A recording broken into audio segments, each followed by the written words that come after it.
Welcome to Shenanigans Ensue with Mary SanGiovanni!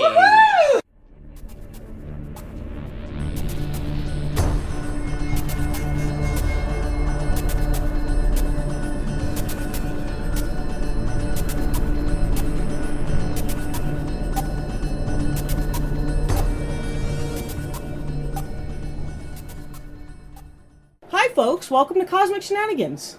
I'm Mary SanGiovanni, and I am, as always, up to shenanigans of cosmic proportions. This week, what I'd like to talk about is a story.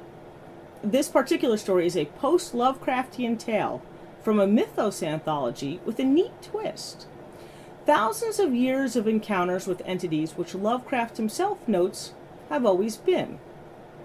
Now, the anthology I'm talking about is That Is Not Dead, Tales of the Cthulhu Mythos Through the Centuries. It's edited by Lovecraft expert and former Weird Tales editor Darrell Schweitzer, and was published by PS Publishing in 2015. And what I like about this, it's really kind of a neat concept. It explores centuries of alluded to, but never fully discussed, interactions with Lovecraft's pantheon of gods and monsters, dating all the way back to ancient Egypt. In a lot of Lovecraft stuff, most of his stories take place in the 20s and 30s. That's when he was writing. That's when the stories they take place in, quote, modern day for the time. But there are many references to the fact that these creatures have always been. There are occasional offhand comments about people in the past having had encounters with these entities, and also of non-human creatures having encounters with these entities. And yet, we don't really get much of that from Lovecraft, if anything at all. So what Darrell Schweitzer did was he put together an anthology of stories that are from a historical perspective, that all of these stories deal with people who in the past have had to fight off Lovecraft's pantheon of monsters. And what I like about this is that while most cosmic horror looks at modern shock and terror in the face of ancient evil, how we handle this with all of our modern and I think modern technology, I guess the environment we're in now, it puts us at an advantage and a disadvantage. It puts us at an advantage in that we have better weapons, we have more technology, we have information, at literally at our fingertips. All we have to do is type, into Google and look stuff up. We're also at a disadvantage in that we have largely moved away from, I think, as a species, we've largely moved away from a sense of spirituality and religion in a lot of cases. We have moved away from beliefs in magic and the supernatural as being just as real as anything we can prove with science. I think that in a cosmic horror story, that puts us at a disadvantage. We don't have readily available in our internal knowledge base stuff about magic and spells and monsters and ancient gods. What this anthology does is it takes it from the opposite perspective. We have a history of people going all the way back to being in actual communion with gods daily, talking to the dead daily. We may not have the same kind of weaponry, but as we often see in modern cosmic horror, and any kind of cosmic horror, it's not weapons which stop these things. It's ancient rites and rituals. And here we are looking at stories of people who were in the forefront of developing those ancient rites and rituals. It also shows, I think, a certain resilience in the face of horror, madness, and pestilence of our forefathers and foremothers who had what we might think less to go on, but in a way, as I mentioned, maybe more to go on in terms of a connection to the magic and mystery that time has sought to sever. So the story of this anthology, and I think over upcoming episodes, I will be choosing other stories, in between more modern cosmic horror, or, older stories back and forth. But there's a wealth of cosmic horror in this particular anthology that I would like to look at.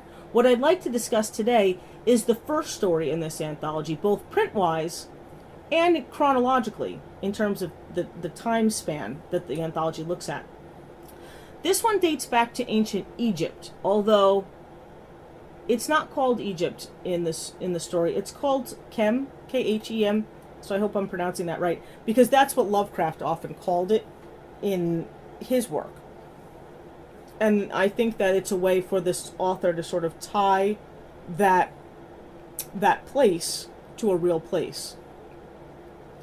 Now, the protagonist mentioned, the protagonist in this story is mentioned in Lovecraft's work, maybe in passing once or twice, very briefly, as having had essentially a throwdown with Nefer-Ka, who was a very bad pharaoh. Bad enough that he ended up earning the ultimate punishment of ancient Egyptian pharaohs, which was to be erased from the records. They thought that if your name was erased and all mention of you was erased, that you would be erased in the afterlife. And it was kind of one of those ultimate punishments. And this protagonist is a priest, an exceedingly powerful wizard in the service of Anubis, and actually went up against this particular pharaoh. Anubis, if you're not familiar with Egyptian mythology, is the Egyptian jackal-headed god of the underworld. It was Anubis's job to weigh souls, which they called Mat. I think, again, I'm hoping I'm pronouncing that right. It's M-A''A'-T. And it was considered one part of your soul. The Egyptians believed that you had, I don't want to say two souls, but my understanding is that two parts of a soul, and that this Mat was the part that was held accountable for the actions that you did when you were alive. And that it was, if Anubis found you worthy, if your soul was light, it wasn't burdened down by the bad things that you'd done, if it was light enough to match the weight of a feather, you could go on to the afterlife. If it was not, then you were fed to Ammit, which was not really a goddess. She was a monster. She was all of the nightmares that Egyptians had. She was made up of parts of all the animals they were afraid of, and she was a devourer of souls.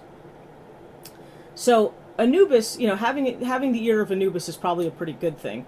And our protagonist, Kamos, is a priest and considered one of the most powerful wizards in ancient Egypt. He is also the ancient world's last and only hope in preventing its descent into bloodshed, violence, and madness for the amusement and satisfaction of an entity admittedly more powerful than the whole of the Egyptian pantheon of gods. This entity, also known as the Black Pharaoh and the Crawling Chaos, is for once in the foreground of the story, and he's spreading his discord like a disease as he travels the land. Now, I'm talking, of course, about my favorite of all Lovecraftian gods, Nyarlathotep. A traveler who can take any form it wishes, the soul of Nyarlathotep and the messenger of the elder gods, Nyarlathotep is possibly one of the most powerful entities ever created by Lovecraft or anyone who has contributed to the expanding universe of his mythos. Although usually a dark and mysterious stranger, pulling strings behind the scenes and setting chaos in motion with his machinations, he's allowed to stretch his legs in this story and really do his own damage. And unlike many stories involving the Mythos pantheon, we actually get a significant portion of the story from Nyarlathotep's viewpoint. If you listen to last week's show, we talked a little bit about how a lot of these gods and monsters, a lot of the horror of these creatures was that their scope in this world is so big, in this universe, okay? They defy death. They defy time and space. They continue on. They are forces of nature, forces of the universe. They are that big and powerful. And as such, it really sort of reduces our significance in the universe where we have kind of come to think of ourselves as at least the top of the food chain on this planet, that we are sentient, complex beings, that we can think and we can feel, and we are self-aware, and we kind of look very insignificant in comparison to these creatures. Now, part of Lovecraft's technique, I think, for establishing these creatures as indifferent and so much bigger than us, so much bigger in every possible way than we are, is that we really don't get any sense of their motivations. We don't get any sense of their purpose in having anything to do with us at all, other than, I think, a brief mention at the Mountains of Madness, where I think some ancient writing, if I'm remembering correctly, describes the fact that we were created as playthings, as experiments. We were toys. And much like with the dinosaurs, when these gods got tired of the dinosaurs, they just wiped them out. They tried to do the same to us, but it didn't really work. We were just a little bit more tenacious than they expected us to be. So, what I think is interesting about this story is that we actually get a lot of this from Nyarlathotep's point of view. And I think that makes... It could have gone horribly wrong in the hands of an author less capable than Keith Taylor. Keith Taylor is the author of this particular story. Now, the reason I say this is that stories about God or the devil often come through as hollow echoes of a deity or being with such power and such intensity of purpose, or they come across as melodramatic or ham-fistedly contrived. In trying to explain what I mean, they're like the played-up villain with too much mustache twirling and this groan-worthy dialogue. They're either like all bad or all good. Any kind of... It's hard to get into the head of a character that we consider an ultimate good or an ultimate evil, and actually portray this character as someone nuanced, with complexities, a three-dimensional character, with subtleties of personality. And yet, I feel that Taylor manages to portray a Nyarlathotep who is so steeped in his own power, and in a sense of vanity, that it drives his every action, without making him seem like a caricature or parody of himself. And that's what I think we get a lot of times when we have a supreme deity. I think it's almost easier to not get into their heads, because it's hard to imagine what a being like that would think. But I think that Taylor achieves it pretty well. I think for a story like this to work, conceits must not look like conceits. And the two most powerful forces in Egypt, Nyarlathotep and Kamos, must be as fully realized as possible. And I think Taylor does that. I think he does that. That this story has a place as a cosmic horror tale is without question. What solidifies it, though, as a cosmic horror story for me, aside from the liberal use of Lovecraft's entities, it's a little bit more. I mean, just throwing Cthulhu into a story doesn't make it cosmic horror. Just throwing Nyarlathotep into a story doesn't make it cosmic horror. There needs to be more of that. And for me personally, what makes this story work is that it's in the implications of deity, of a sense of godliness, of the strata of power and the eternal struggle and turnover of that power. What I mean is, for example, Kamos is alive and semi-sane. Lovecraft had mentioned that this particular priest was insane, and this story does explain that. It does explain how he manages to function, despite the fact that he did spend a significant period of time pretty much batshit crazy. In this particular story, he is alive and semi-sane only through the benevolent protection of Anubis. See, what he had done is that Thoth, another Egyptian god, who was essentially for the gods, he was their magician. He was their keeper of magic and knowledge. And Thoth was angry because Kamos stole his magic scrolls and the knowledge thereby gained. And because of this, Thoth tortured the human priest to the point of madness and nearly to death. And he would strike him dead even now, if not for Anubis's protection. Now, Nyarlathotep claims, and is likely right in his claim, that the Egyptian gods have power, and furthermore, any existence at all, because of human belief, and that the pinnacle of their rule, whoever the top god is at the time, and their ability to maintain that power of being the top god and control, lies in the worship of the humans. As the prominent deity is subject to change, so is the power structure of the Egyptian gods. So really, the Egyptian gods are only there because people believe in them. And it is a premise that is fairly pervasive in stories about ancient gods. Nyarlathotep calls them godlets, which I think is kind of cute, but explains that, in his view, the kind of god he is, the kind of gods he serves, they don't have that limitation. So they're almost like the gods of gods. And yet, in this story, and on countless occasions throughout the ages, a cosmic horror reader will find that nearly every time, it is the limited intelligence, the limited physical endurance of humans, who are essentially the playthings of such cosmic forces, that ultimately banishes or destroys those gods. That, despite their limitlessness, it's usually humans that outwit them. The least in this food chain here.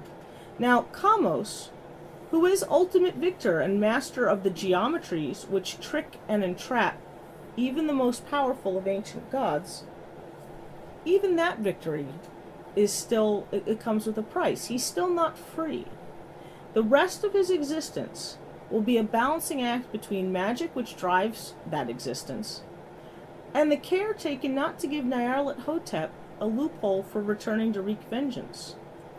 If you look at this a certain way, then what we're saying is that the hopeless insignificance of existence, which is common in a lot of cosmic horror, that indifference of the universe, it even applies to gods. Even applies to the gods of gods. And that there's a kind of horror in knowing that no amount of power is ever enough to make one truly secure and safe from the forces that oppose him or her. And I think that's what I like about this particular story, is that it takes that feeling of indifference, that feeling of insignificance, and it applies it to the very creatures that make humans feel that way. This idea that even Nyarlathotep, who is, for all intents and purposes, one of the most powerful gods there is, even he can be trapped. Even he can be tricked. Even he is subject to the laws of a universe that is sometimes unfair and sometimes, or oftentimes, indifferent to his plight, and I think that there's a kind of horror in that. There's a kind of neat, turning of the tables, but there's a kind of horror in the implication, which is that none of us really have, that nothing has significance. That is the ultimate nihilism, that nothing that anyone does anywhere matters at all. Which again, it all comes back to, I think, a lot of modern cosmic horror reframing then what significance means, what importance means, and I think a lot of modern cosmic horror, particularly in longer works, I think, look to explore that reframing, that restructuring of, well, if nothing we do matters, then why bother? And it's usually because then the cosmic becomes microcosmic. It becomes, well, if nothing we do matters in the grand scheme of the universe, then maybe all that we can hope for is that something that we do matters to someone that we love. That maybe there is one person or one ideology or one philosophy or one thing in this world that we are solely capable of maintaining or protecting, and that's our significance. That our significance becomes what is important to us internally, or what is important to the human race. That maybe what is important on a universal scale doesn't matter because it's so far removed from us. It's so much bigger and more powerful than us, then it becomes as insignificant to us as we are to it. And that significance only exists on a personal level. And I like that. I like that idea that modern cosmic horror is exploring that it's taking all the things that Lovecraft did and moving it a step forward, a step further. And in upcoming episodes, I think we're going to be looking at that some more from different stories. So that's all I have for this week. I am off to, by the time you listen to this, I will be on my way home from Scares That Care. And I look forward to discussing more cosmic-y shenanigans with you in the future. So that's it for this week. Thank you very much again, as always, for listening. We want to thank Dave Thomas, who is awesomely engineering and handling all the technical aspects of the show. To show Dave how much you care, go to the Twitch channel, twitch.tv/Meteor Notes. If you have Amazon Prime, you can easily subscribe to the show, which makes everything better for Dave and really for the world, because if Dave is happy, then the world will be happy. So do that. Also consider giving the Horror Show with Brian Keene a listen. You can hear me there, Dave, Brian. We talk all things horror, sometimes cosmic, sometimes not, but pretty much everything related to horror. If you'd like to advertise on Cosmic Shenanigans, then by all means go to the Project Entertainment Network. There's a little button on the show, on the page, the show's page, or I think just on the network's page, that allows you to advertise for Cosmic Shenanigans. You click on that button, it puts you in contact with Armand Rosamilia, who owns the network, and you can discuss advertising on Cosmic Shenanigans with him. If you want to check out past, present, or future episodes of Cosmic Shenanigans for free, you can do so on Project Entertainment Network, Stitcher, Spotify, Google Play, iTunes, and all other platforms. So until our cosmicness meets again, thanks again for listening, and I'll see you soon. Bye. In a world where podcasts lurk around every corner. Listen, we just have to give the people what they want.